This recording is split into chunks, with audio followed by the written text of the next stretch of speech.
Welcome to Backstage with Richard Ridge. And Juliet is the award-winning coming-of-age stage musical featuring the music of Swedish pop songwriter Max Martin with a book by David West Reed.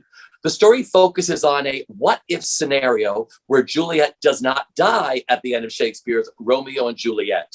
It continues to be one of the West End's most successful musicals, and a new North American production is now playing in Toronto and will transfer to Broadway's Stephen Sondheim Theatre with previews beginning on October 28th and will open on November 17th. And my guests are two of the show's stars, Melanie La Barrie, who did the show in London, and my friend, Paulo Szot. Welcome, you two. How are you? Yeah, it's great to be here. Yeah. Well, Mel, it is great to meet you. I had the privilege of seeing the show in London right before the pandemic. So like I said, you have brought me so much joy. And I'm so thrilled now that you're coming to Broadway in this and that my friend Paulo Szot has joined the company with this. So my first question for both of you is, how are you and where are you? Mel, we'll start with you. Well, I'm currently in my apartment I'll call it my flat. We're in Toronto at the moment because we're performing at the Princess of Wales Theatre, doing our out-of-town trial, I guess you call it. I mean, I'm learning so many new things about what things are called and how things work over here. So we're having a fantastic time. We had our opening night just a few days ago, and we've just been having the most joyous experience here in Toronto. Paulo, for you. Yeah, it's my second time here in Toronto. The first time I came here years ago to do an opera, and now with Juliet. So as Mel said, we are all living together in this beautiful hotel, very close to the theater, 5 minutes walk. We are, of course, very late all the time. I'm late all the time, but because we are so close. But we are having a great time. It's a great company with so many talented artists that I am getting to know, and we are creating this one family of and Juliet together here in Toronto. So it's a very special place, and I'm sure that when we leave, we will remember this place as a very dear one. Well, let's talk about how magical opening night was. Mel, I'll start with you. You've had incredible opening nights with this in London, but what was it like the other night in Toronto? Well, I've had now 3, well, maybe we can even say 4 opening nights, because we've had, one in Manchester where we opened the show. And then we had our opening night in London, then our reopening when we came back after the pandemic, which was extraordinarily special. And then here in Toronto, my goodness, I mean, the theatre is huge, and it is a larger house than the one we play in London. And the people of Toronto have opened their hearts and their minds and just their spirits to I like to call it a little show. It is, in fact, not a little show, but for me, it's still a little show. Made of very delicate stories, and they really have embraced us with the fullness of their being here in Toronto. And that opening night was so magical. It was so wild. It was everything that I think we wanted for this material, and everything that I wanted for my new playmates doing this show with me, because I know what this show can be. And so it was a real treat and a pleasure watching everybody experience that too. Hello, for you. Well, when I first received the material, I was in New York doing Chicago, and I went to meet Luke, the director. And I remember reading the script for the first time. And this is a script that you fall in love immediately. It's not one of those that you have to take a second take. Oh, let me read it again. No, this is it. We just start to laugh along with the lines as you're reading. You start to cry along. And especially, I was concentrated, of course, on my character to get how is the arch of this character. So every time I went to certain scenes, I started to cry. I say, maybe this is good. And then I went to meet with Luke and read some scenes for him and started to sing the songs. And it was an immediate great connection right away. I absolutely, as I said, I fell in love with the material. and then getting to rehearse for a few days in New York, because unfortunately, I wasn't able to be in New York all the time, but I was there for 3 days, and where I met Mel, and we started to rehearse in our scenes and other scenes too. But getting to do the show here, with the live audience, and even from the first preview that we, of course, we consider this as our opening. We have a live audience, and this is the most important thing to have for an actor, an audience. So the reaction was fantastic. The people here loved every bit of the show, and we were so glad that we were able to do a show that brings so much joy to people, especially at this time after the pandemic, after such a long period without having people to be able to come to theaters. Mel, let's talk about the fans. I mean, both of you, but Mel knows the And Juliet fans from Manchester and then, of course, the West End. I know people who are flying in from New York have already been up to Toronto, but like, I'm going there. And my friends from London, like, we're flying to Toronto. So talk about the fan base for this show. I mean, they are the best thing. I think of this show in terms of in cricket terms, because I'm from the Caribbean and I've also lived in London for a long time, so I'm like so into cricket. And I always say that the audience, we make something and then we wait for our 12th man, which is the audience, to come in and join the making of it. Because when we make a show, we make it in concert with the people coming to watch us, and our fans have taken that. They understand their role in this show so perfectly. They know how important they are. They know that we could do whatever we want and we could try on this, but we can't make this thing in its entirety, in its wholeness, without them. And they know their job and they have taken to it. They know that they are literally, we make this for them. They are the seed of this story. They see themselves in every character. Each person comes, young, old, like everybody. They come, they see it not just in the players, not just in the friends. They see it in everybody on the stage. And so they understand that they are so important in this process. I love them with every fiber of my being. I used to squeal, sometimes forget myself, when I saw them in the audience, all dressed up in their Anne costumes or in their Juliet or in their Romeo jackets. I think I even saw a nurse once and I was like, yeah, I finally made it. Somebody did a cosplay of Nursey. It's so wonderful because they really get it. They get it, they know, and it's so exciting when they message me and they say, I'm coming from Korea to see it in New York, or I'm coming from, and I feel so humble that they've joined this family like this. It really fills my heart so much. I absolutely love them. I think we have the best fans in the whole wide world. Paolo, for you with this new fan base for And Juliet.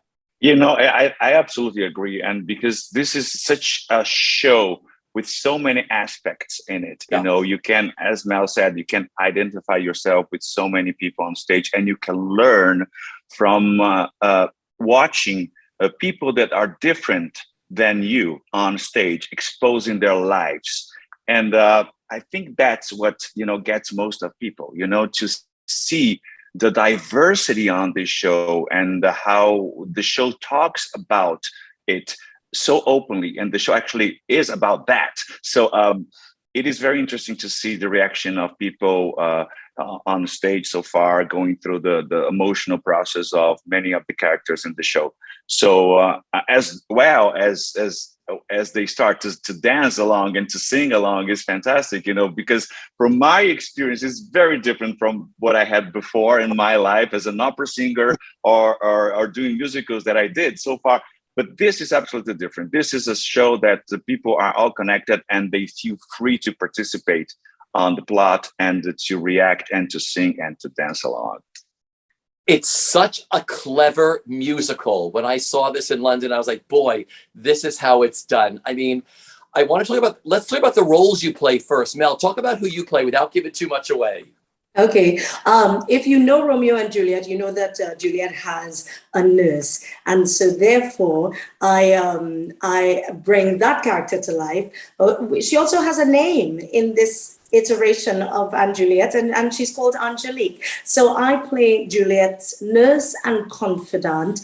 And when Juliet decides to take her story in a new direction, she decides to take along a little core of friends with her, and the nurse is one of them. And as we go along through the show, you realize that the nurse also has her own history and her own life and her own questions that remain unanswered. So she has a little adventure that she gets to go along with as well. I love it. Paulo, for you. Well, I play a character called Lance, who is introduced at a certain point in the story to portray this father that is absolutely worried about his son that is not getting married. He's trying to do everything for him, and he absolutely doesn't understand what is going on and why this is not working. So he starts to lose his patience with his son. Of course, he does everything that he can, parties and money and everything, but still doesn't work. We see him in a certain traditional way, being the traditional dad, so there are things that he, of course, we will not expect that will happen to him by the end of the story. But I don't want to give it too much. But then he's a very, well, we see him very concerned about that. That's his main priority.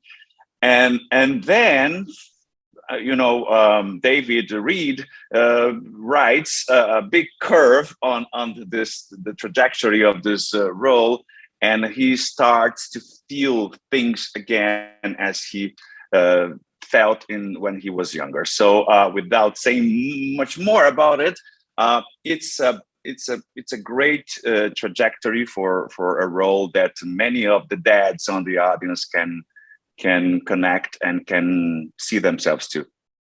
Because I was saying, what is it like living in this magical world of Anne Juliet? I mean, the incredible pop songs by Max Martin. I mean, Mel, talk about the songs that you sing in this. I would never in my wildest dreams think that I would be heading towards my half century of life and be singing these songs. And to get to work with the incredible music team, to get to work with Bill Sherman, Dominic Falcaro, and the incredible Max Martin, to be able to sing Teenage Dream, and to be a part of Domino and Show Me Love and Blow. And, Jennifer Weber has me giving my best choreographic life. Never having danced in this style in my life, and I come at this advanced age to have to try to do it. So that's, it's a show of firsts, because for the first time we have to do this, all these things. And I get to sing music from Pink as well, in one of my favorite moments of this show, where I get to tell the truth and do it in a really sassy way. Okay, so talk about that Pink song. What's it called? Well, can I say the word? Can I say? Or do I have to? Do I do the? So it's called Perfect, but it's like it's got a bit of cussing in it. Actually, it's like a really strong cuss word, and to say it in the show, and you would think that it's gratuitous, and it really isn't, because that it's said by this character as well. I think it's what makes it extraordinary, because it is a culmination of a long journey, and it comes right at the end, and it really sums up, and it's not about this character at all. It sums up what we all think about our main character, what we all think about Juliet, and it comes at exactly the right time, and is said with I think heart. I hope that I deliver it with heart and a sensitivity. And so Mom, I'm cussing on Broadway, but but I think we do it in the right way. Oh, it's a brilliant moment in the show. Paulo, for you, moving from upper world and musical theater world to the pop world. Tell me about it. Wow, it is absolutely fun. We had a discussion in the beginning of the rehearsals. What should I do with my voice in this role? And they absolutely said, go for it. Just sing it out. That's what I'm doing. So I think it fits my character in a way because he is different than the rest. He likes to dress differently than the rest. So why not to sing differently than the rest? So it was great to embrace that, my full voice into these songs. And Max Martin gave the permission, of course, to do it so. And but of course, there are moments where I go deep down and try to be intimate, especially by the end of the show when I sing "In the Shape of My Heart." Is that like that's a killer moment for you in this show? Is that one of your favorite moments in the show? Yeah, I think so. There are many favorite moments in the show. There are moments that I have so much joy and I don't know how to describe. It's something that I never did in my life on stage. It feels like I'm having just fun, and but it's not. It's my job. But and then I get to sing with these incredible people like Mel and to share this great scene together and to have fun. The most fun for me is when I am with Mel, and but of course there are the funny moments too. But I think from the emotional point of view, Shape of My Heart is the biggest thing for me that really gets me while I'm performing, and I have to think to not cry, just sing. We heard your favorite moments that you each do. What's another favorite moment that's in the show that someone else does that you love? Mel, I'll start with you. Oh gosh, I mean, like for me, I love everything that Lorna and Betsy do. Like I'm such massive fans. I'm such a massive fangirl of two of them. I'm just running around behind them, just throwing confetti at them every time I get a chance because I'm such a fan. But for me, one of my favorite moments in the show is when May and Francois sing "What Do You Want From Me?" and it comes at the start of the second half, and it's explosive in a way that it's not like a big musical theater moment. It's a real moment of high drama where these two characters have one of the most honest conversations through songs that anybody, and it's so simple as well because it's just the two of them on stage really facing up to each other. It's one of my favorite songs. It's one of my favorite moments. It's beautifully performed by Philippe and Justin, and every time I am wrapped, just I'm side of stage, and I hold my breath for almost that entire number because it is so spectacular. Yeah. Paulo, for you. Well, I don't have actually a single favorite moment. I'm blown away with every single number in the show. And because the songs, they are not just songs, they fit so well in the script, in the storytelling.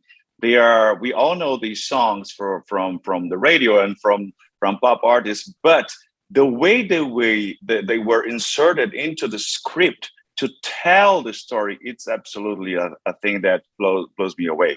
There's not one single phrase in the songs that is not part of the story. So maybe in the future, when I get more accustomed to the show, I'll get a favorite moment. But right now, I'm just shocked. It's everything. It's absolutely. Everything.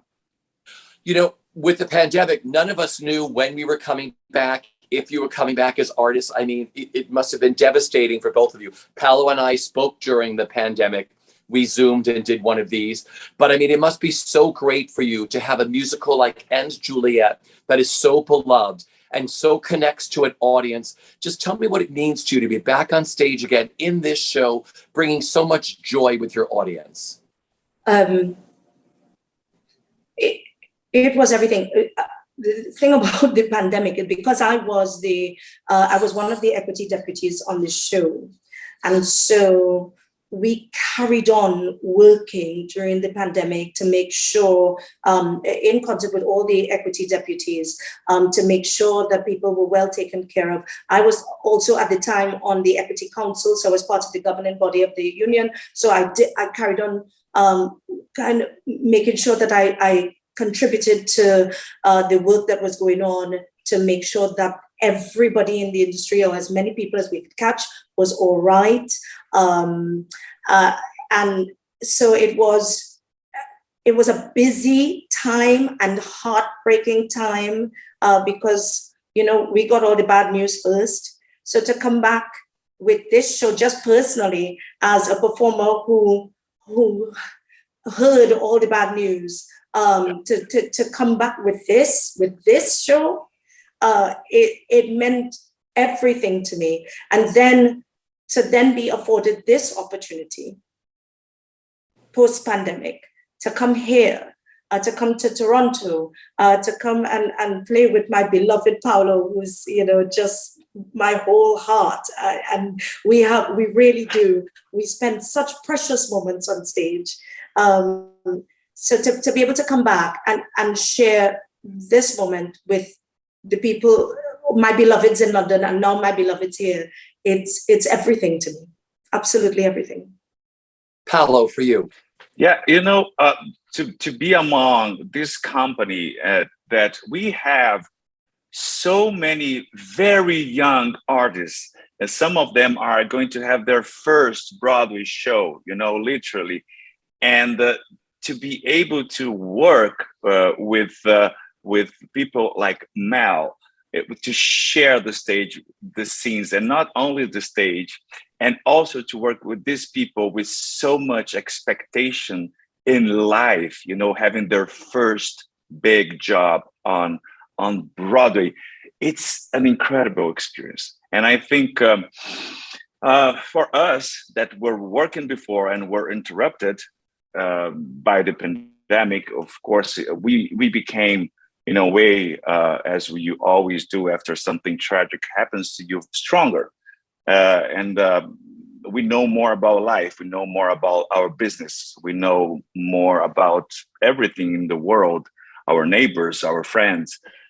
But for these people that are fresh starting, you know, just to be with them at this time and to experience their excitement, you know, it's such a blessing, really, to be in this company with this show with such a great message. It's not just a show with beautiful songs that you're going to sing. You're going to think about things in life that really matter. So, and to be on stage with them, telling that story, it's a very important thing to me right now in my life. Yeah. Mel, you're coming to Broadway. I was just about to say, it's not just the young people making their Broadway debut. It's the old people are making their Broadway debut as well.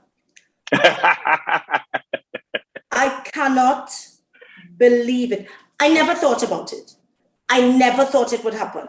I was, you know, like happily, you know, I make a lot of brand new British musicals. I've been, you know, in the original company of lots of shows in the West End, and it's great, and I love it. And when these shows go to Broadway, I love seeing the performers who get to do it, and I go, oh my God, they look amazing, they sound amazing, that's fantastic. And I really enjoy that. I also enjoy making work that making a space for other women like me to have a space on stage. That makes me really happy.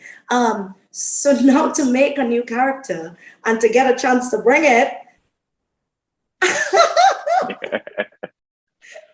I still can't believe it. It's like a dream. I don't know. Well, don't forget that day, because Paulo knows what Broadway debuts are like. They only happen once. And Absolutely. Remember that entire day, because I'm going to see you on opening night. And I'm going to ask you what your whole day was like and what you were thinking of when you took that bow opening night on Broadway. It's going to be magical for you, Mel, as Paulo knows what it was like for him. Absolutely unforgettable. Yeah. And the community is so nice to you. You know, I didn't know when I had my debut on Broadway 14 years ago, but coming from a totally different environment that was opera, and to have everyone embracing me and accepting this stranger that was coming to do this musical that is waiting for so many decades to come back. So absolutely something that you'll never forget. And I'm sure you have the same experience, my dear Mel. Because I remember the first day we were in the rehearsal room and I got to interview Paulo, and I was like, and I think I told you that day, get ready, remember the journey that you're on, because it's going to be nothing like this. And just to have been able to been there from the beginning with you, to follow your journey through your Broadway debut was magical. And Mel, I'll do the same thing with you when you get here too. Thank you. Thank you so much. I mean, it's just, I will take your advice, and thank you so much for telling me that, because, you know, sometimes you could get caught up in doing the work and it's just the work. But thank you for that. It's a very timely reminder that sometimes we should stop and say, actually, let me remember what this feels like, because I'm never going to do this again.